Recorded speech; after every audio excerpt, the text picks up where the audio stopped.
Welcome back to the Junius Maltby channel. Quite often our videos are geared specifically towards United States citizens, and today we're going to go across the pond and give some attention to our UK friends, because many of you that are part of this channel are United Kingdom citizens. And this is a very interesting article, link, website that I got from one of the subscribers here, who's actually a U.S. citizen, but he sent me this. His name's Jeff Bromfield. And this is about taxes for precious metals in the UK, how it works over there. And I find it very interesting, and I wish it was this way here in the United States. I'm jealous of my UK friends at this point with this particular law and tax issue. So let's look at this. We're going to come back to this slide, so don't be bothered if I skip past it before you have time to read all of it. Focus on the highlighted portion, however. Gold and silver coins produced by the Royal Mint and which qualify as sterling legal tender, see here, parentheses, are exempt from CGT, I believe that's capital gains tax, when sold. One important fact to consider as we go through this links here and read this information is I don't know how the Brexit is going to change some of these rules, some of these laws. Obviously, with England leaving the EU at some point, many of these tax laws are subject to change. UK tax residents, last updated May 2015. In the 19th and early 20th century, gold sovereigns and, parentheses, after the 1844 Bank Charter Act, end parentheses, gold-backed British currency were recognized and accepted everywhere for cash payment. Sadly, today, the UK does not qualify as a precious metal-friendly country. Standard dealer premiums are steep. There's a 20% value-added tax, VAT, on silver purchases, and there's up to 28% capital gains tax, CGT, on profits arising from precious metals after June 2010. Moreover, the economy is dependent on perpetuating debt via deficit spending, propping up a huge and insolvent banking sector, and unrelenting real estate price inflation. A sovereign debt crisis of some form is inevitable, and if history is any guide, so are the capital and currency controls that will follow. There are, however, two key advantages for tax residents of the UK. Firstly, sovereigns and certain pound and pence denominated precious metal coins are deemed legal tender and thus free of capital gains tax. Secondly, the capital gains allowance, after allowable losses and reliefs, is relatively generous at £10,600 per annum. Although, granted, this is a meaningful advantage only to smaller portfolios. We expect that when the UK debt crisis hits, the UK government will most certainly reintroduce capital and currency controls as it has always done in such situations.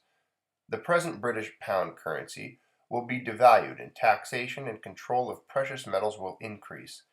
Even the CGT-free status of sovereigns and other precious metal coins may be reconsidered. There are many helpful links here on this page and within this site itself. I'll include the link to this main site in the video description, so those of you out in the UK who wish to utilize some of the tools and advice and strategies here in this site, you can explore it at your leisure and go as deep as you want to with the information that's within it and presented here. CGT exempt coins. For UK tax residents, capital gains tax on precious metal investments is subject to a £10,600 annual allowance. Basically, this means that if you bought metals for £20,000 and later sold them for £30,600, you would have no capital gains tax to pay. We note that HMRC can and does regularly change its mind on tax issues. That being said, this particular allowance has actually gone up rather than down in recent years. If your portfolio of physical precious metals is such that you may exceed this allowance, or you want the option of selling your entire portfolio all at once, a valuable option to have, then you can further protect your profits by investing in gold and silver coins that are exempt from capital gains tax.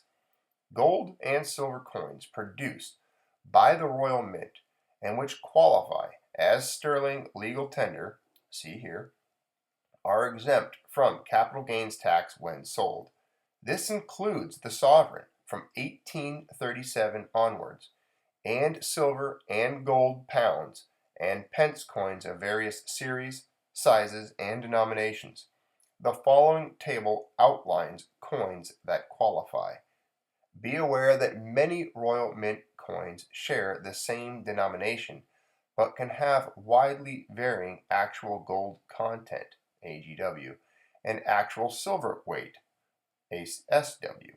For example, there are no less than 6 varieties of silver 2-pound coins available, ranging from 1.002 troy ounces to 0.257 troy ounces. And there below we see Royal Mint legal tender coins that are exempt from capital gains tax for UK residents. Under gold, you see the full, half, and quarter sovereign. You see the 100, 50, 25, 10, 5, 2, and 1 pounds. You see the 50, 20, 10, 2, and 1 pence.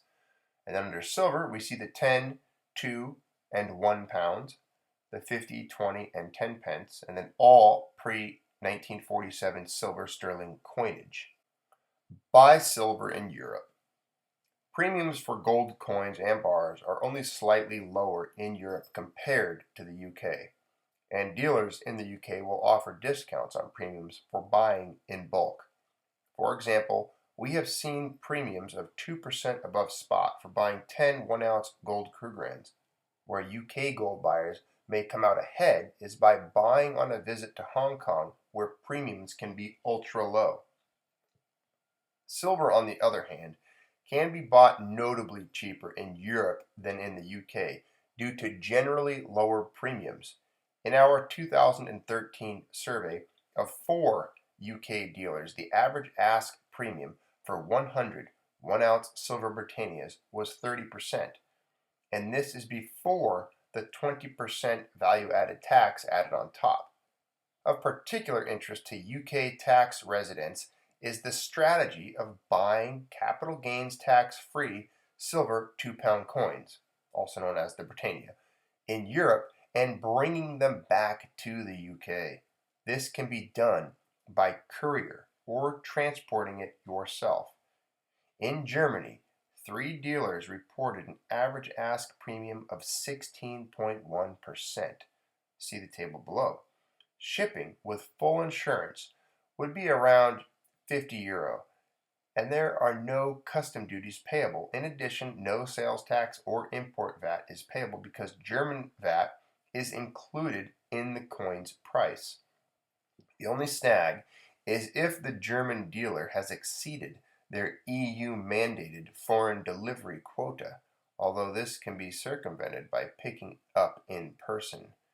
In addition, it is possible to completely avoid value-added tax by using an approach we outline as tip number 2 in our section on how to minimize buying taxes.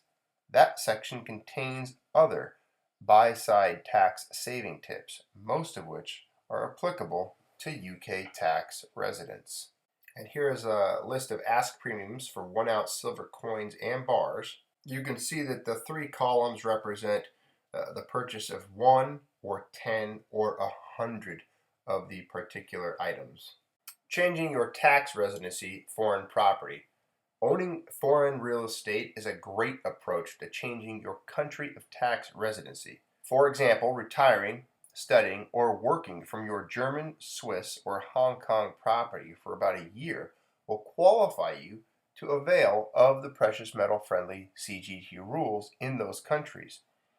If precious metal prices suddenly go up and you want to sell some locally, internationalizing yourself like this will make a huge difference to your profits. Of course, you can establish tax residency by simply moving to another country, but it will be more difficult to convince Her Majesty's Revenue and Customs of your new status. Once the debt crisis hits, the HMRC may not be so willing to accept claims of changes to tax residency status. If you already own your foreign residence, this will give more credibility to your claim. Also, the capital controls that will be introduced will make it difficult and expensive, if not impossible, to get sufficient funds out of the UK to buy a foreign property. Strategically plan ahead and secure the foreign property now. Furthermore, owning real estate abroad increases your options for storage. Having a few coins on hand, and perhaps a few located discreetly within or around your foreign private property, is a common strategy. Having your metals in the same country as your preferred tax residency hedges against the risk of international tax treaty rules being changed and gives you more options for converting your metals into local and international assets. This is that link that was mentioned earlier on minimizing buying taxes. Here's some tips that they offer. There's 6 tips here on minimizing your buying taxes for UK residents, especially for silver. Number 1, no VAT on gold in the EU.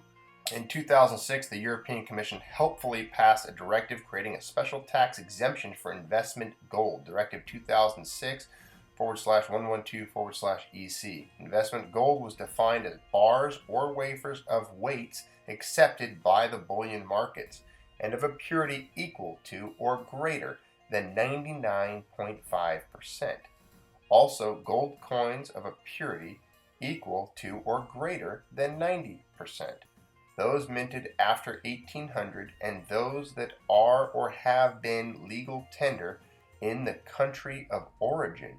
Since this law was passed, no value-added tax or any other sales tax is chargeable on investment gold by any European Union dealer. Each year, member states must indicate which coins meeting these criteria are traded on their territory. These lists are published in the EU official journal. The latest can be found here by doing a search for VAT on gold coins. Intra-EU silver purchases. EU residents in high VAT countries can save by buying silver from low or zero VAT countries within the EU or EFTA, European Free Trade Association.